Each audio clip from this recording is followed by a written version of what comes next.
Hey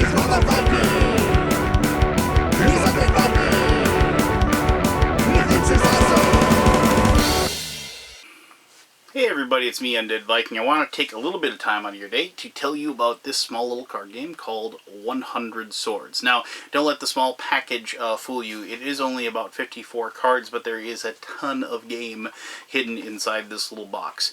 It is a deck builder, a competitive two-player deck builder, in which each person is trying to spelunk a dungeon that is represented by cards, and trying to defeat monsters and gather treasure, and whoever does the best job at that, after you've basically mined the dungeon for all of the points that are there, will win the game.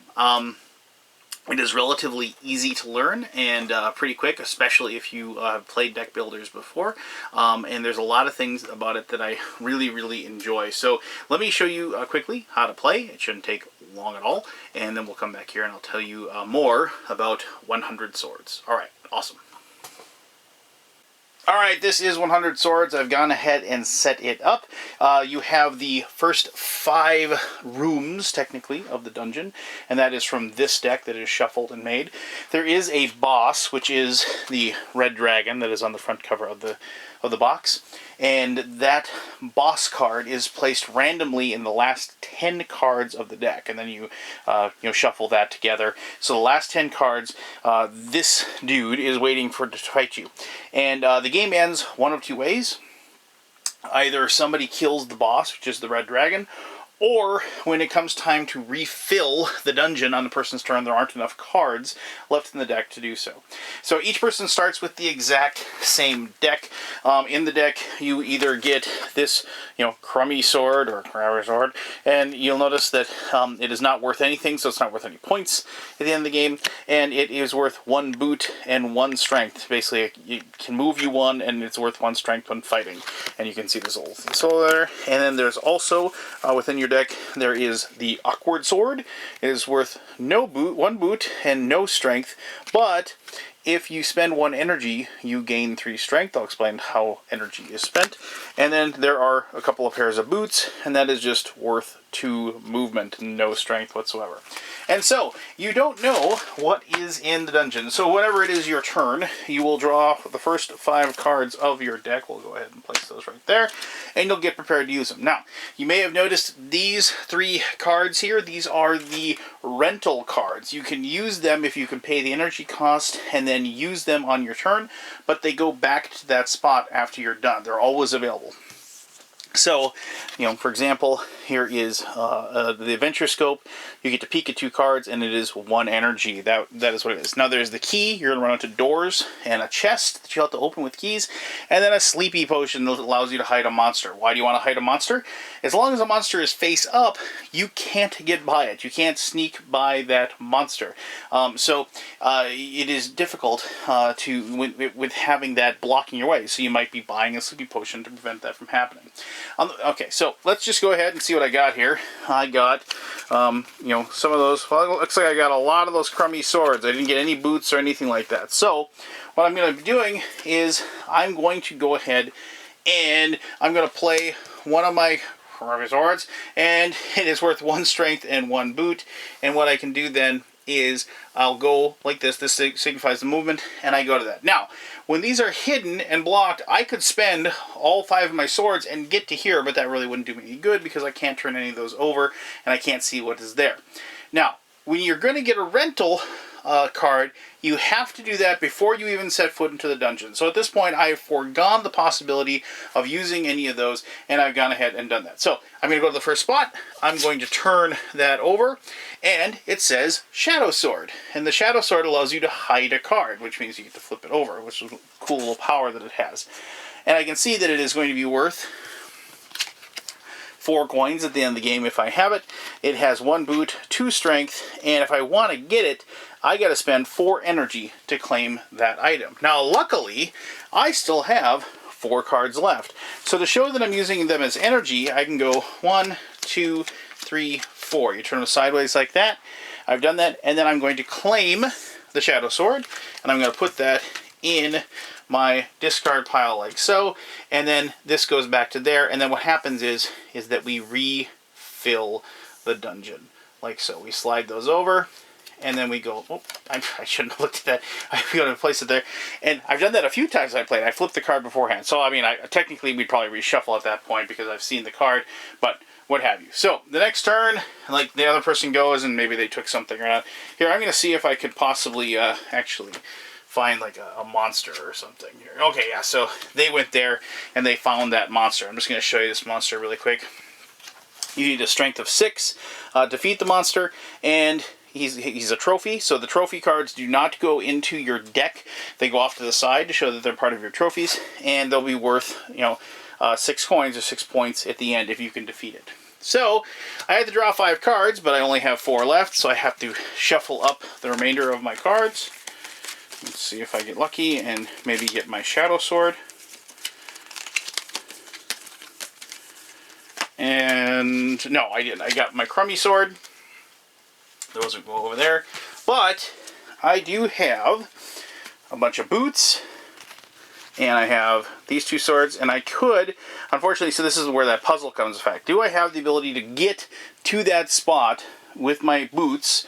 I do. I could play 2 boots and that would be up to 4 movement. I could get to that location. But that's not going to help me. But because of the fact that I have 1 strength, 2 strength, this is 0 strength, and I don't have an energy that I can spend that'll allow me to get those 3 strength to get to 5. And it wouldn't be enough to defeat the chest monster anyway. So we're going to have to do that again. So we're going to go ahead and spend a boot, and maybe we'll just skip past this first one. We'll go right to this guy here, and we're going to flip that over and see what happens. So we have a Cave Wizard. When revealed, hide another card. So I've revealed the Cave Wizard. That's what it tells me to do. I'm going to go ahead and hide the chest monster. I don't want to fight him. I can't defeat him, and I want to be able to get past him on this turn. So do I have 3 strength that I can possibly defeat this guy with? I do. How do I do that? Because I can go like this, and I can go like so. And then that shows that I'm spending an energy to give myself the 3 strength. I've defeated the Cave Wizard, and I can put him in my trophies, which I'll just put over here. He's going to be worth 3 coins at the end of the game. But my turn continues. So now I'm going to move 2. I know this is the chest monster, but he's hidden now, so I can move there, and I'm going to look at this card. Now, I should have mentioned something. When you look at a card, if it's an item, you have the option of putting it back down if you want.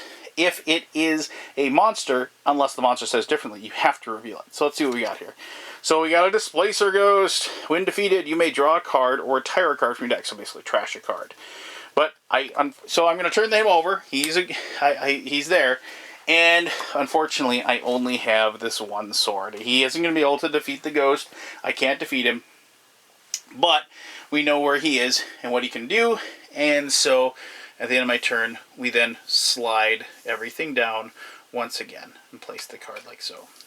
And that is how the game continues. Once again, we're going to take all these, put those in my discard pile, and then I'm going to draw another 5 cards, which is what I have.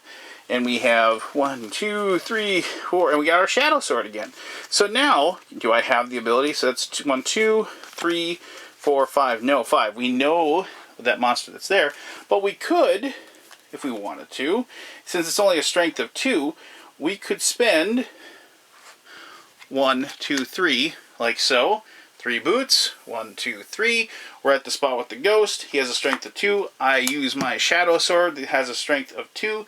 I defeat the ghost, and maybe at this point, since I can retire, I can draw a card, or I can retire a card from my deck. Well, let's draw a card. So we're gonna have to, since I used up my deck, shuffle these up quick.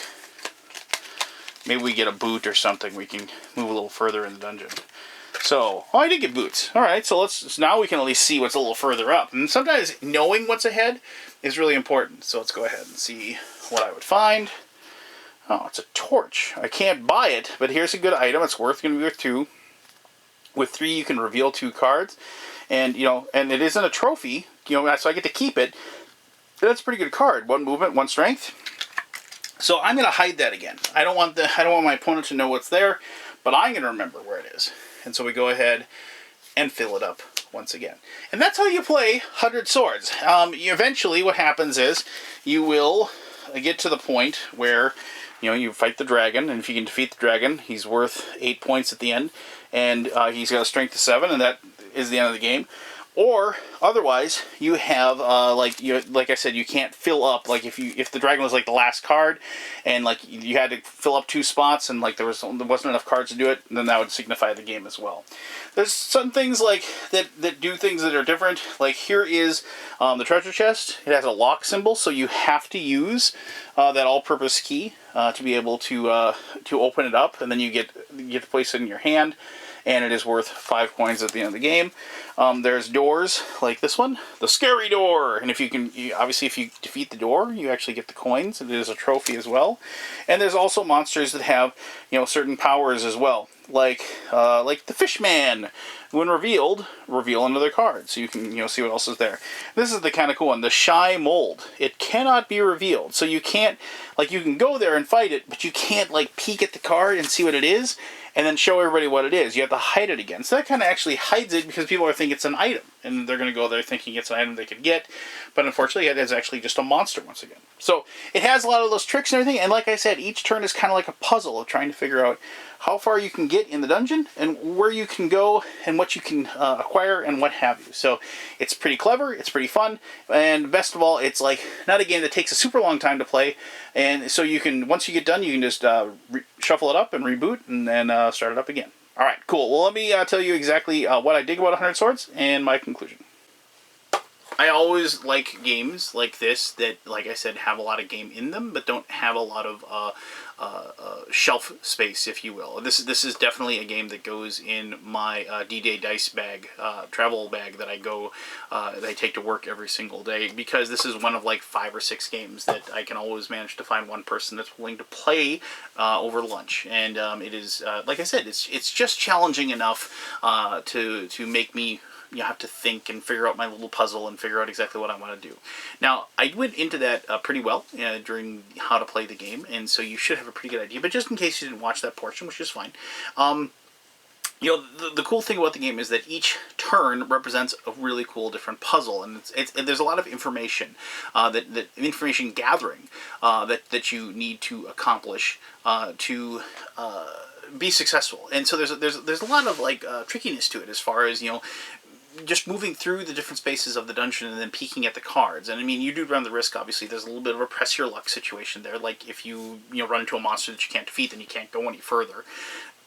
Well, I should say, the first time you reveal it, you can sneak past it, but then you are kind of gumming up the works, if you will, which isn't always a bad thing if you're forcing the other person to do it. But what stinks is that if you get to a point where there's a monster that you can't defeat, but it's worth 5 or 6 points, and you know that the next person's going to go, and you've just shown them a monster that they can defeat, and they can go ahead and take out.